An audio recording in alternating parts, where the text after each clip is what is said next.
देखती आंखों और सुनते कानों की खिदमत में अस्सलाम वालेकुम।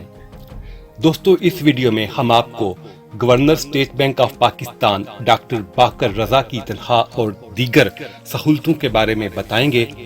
उनको मिलने वाली तनख्वाह और दीगर सहूलतों के बारे में जानकर आपके होश उड़ जाएंगे कि ये कैसे मुमकिन है कि एक गरीब मुल्क में एक बैंक के सरबराह को इतने ज्यादा पैसे दिए जाएं। लेकिन जनाब, ये हकीकत है, और हकीकत ये है कि इस वक्त अमली तौर पर मुल्क में IMF की हुकूमत है। स्टेट बैंक के मौजूदा गवर्नर 18 साल तक IMF की नौकरी करते रहे। पाकिस्तान से पहले मिस्र में IMF के नुमाइंदा के तौर पर तैनात थे और वहाँ की यानी मिस्र की इकोनॉमी का बेड़ा गर्क करने के बाद अब ये पाकिस्तान पधारे हैं। पार्लियामेंट में एक कानून पास हो चुका है जिसकी रूह से स्टेट बैंक खुद मुख्तार इदारा करार दिया गया है। सेनेट में एक रुकन ने हुकूमत से पूछा कि गवर्नर स्टेट बैंक की तनख्वाह और दीगर मराआत क्या हैं। हुकूमत ने जवाब देते हुए जो तफसील बताई वो कुछ ऐसे है कि गवर्नर की माहाना तनख्वाह 25 लाख रुपए, जी 25 लाख यानी 2.5 मिलियन रुपए है।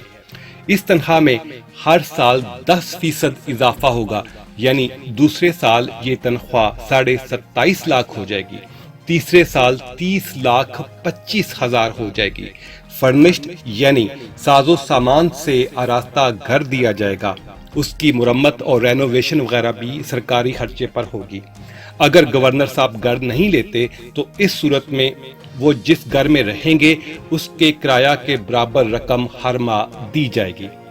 2 गाड़ियां दी गई हैं, एक 1800 सीसी और दूसरी 1600 सीसी की। इन दोनों गाड़ियों के लिए 2 ड्राइवर अलग से दिए गए हैं।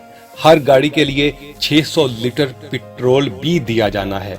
बच्चों की पढ़ाई की फीसों का भी 75% हम और आप लोगों के टैक्स के पैसे से दिया जाएगा। और बिजली, गैस, पानी तो होगा बिल्कुल मुफ्त। अगर कभी जनरेटर चलाना पड़ा तो उसके ईंधन यानी पेट्रोल या डीजल वगैरह का खर्चा भी हुकूमत पाकिस्तान के जिम्मे होगा। मोबाइल फोन, इंटरनेट, लैंडलाइन सब मुफ्त। गवर्नर साहब घर के लिए 4 मुलाजम रख सकते हैं। 18,000 रुपए माहाना तनख्वाह फी मुलाजम सरकार देगी, यानी हर मुलाजम को 18,000 रुपए दिए जाएंगे हुकूमत पाकिस्तान की तरफ से। इसके अलावा वो अपने मुलाजम रखना चाहें तो उनकी अपनी मर्जी। 24 घंटे सिक्योरिटी गार्ड्स की सर्विस मुफ्त मुहैया की जाएगी। क्लब की मेंबरशिप फीस भी सरकार ही देगी। इसके अलावा क्लब का माहाना बिल भी हमारे पल्ले से जाएगा, यानी क्लब में उनके और अहले खाना के, उनके मेहमानों के खाने पीने, खेल, तैराकी वगैरह के जो भी अखराजात होंगे वो पाकिस्तान की हुकूमत अदा करेगी। हुकूमत ने यहाँ ये वजाहत नहीं की कि इन माहाना अखराजात की कोई हद होगी, जिसका मतलब ये है कि ये अखराजात गैर महदूद होंगे। ये बाकर रजा साहब की मर्जी है कि वो कितना खर्च करते हैं। गवर्नर और उनके बीवी बच्चों को मुफ्त इलाज की भी सहूलत मुयस्सर होगी। इसके अलावा गवर्नर साहब हर माह 3 इजाफी छुट्टियों के अहल भी होंगे। हर साल 1 माह की तनख्वाह के बराबर यानी 25 लाख रुपए ग्रेजुएटी के तौर पर भी अदा किए जाएंगे।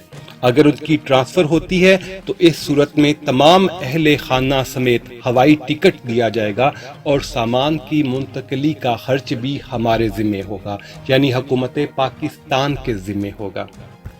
जब उनकी 3 साला मुलाजमत खत्म होगी तो उनको 6 माह की यानी 6 महीने की इजाफी तनख्वाह दी जाएगी, यानी हर साल 10% बढ़ने के बाद तीसरे साल तनख्वाह 30,25,000 होगी। इस हिसाब से 6 माह की तनख्वाह 1,81,50,000 रुपए बनेगी और ये रकम उनकी खिदमत में पेश कर दी जाएगी। रिटायरमेंट के बाद भी ऐसी मराहत मिलती रहेंगी जो स्टेट बैंक का बोर्ड मंजूर करेगा। और यहाँ याद रखने वाली बात दोस्तों कुछ ये है कि बोर्ड के चेयरमैन खुद गवर्नर साहब ही हैं, यानी खुद बाकर रजा साहब फैसला करेंगे कि रिटायरमेंट के बाद उनको क्या और कितनी तनख्वाह और सहूलियात वगैरह मिलनी है। اب جاتے جاتے یہ بھی سنتے جائیے کہ ہمارے پڑوسی ملک بھارت میں مرکزی بینک یعنی اسٹیٹ بینک کے گورنر کی ماہانہ تنخواہ صرف 2,87,000 روپے ہے۔ اس میں مہنگائی الاؤنس بھی شامل ہے۔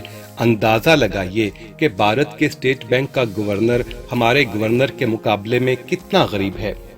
اب آپ کو پتہ چل چکا ہوگا کہ پاکستان پر اصل حکومت کس کی ہے۔ عمران خان کا تو صرف نام ہی بدنام ہوتا ہے۔ اگر آپ کو ہماری ویڈیو اچھی لگی ہے تو لائک اور شیئر ضرور کیجیے گا۔ ملتے ہیں ایک نئی ویڈیو میں ایک نئے موضوع کے ساتھ۔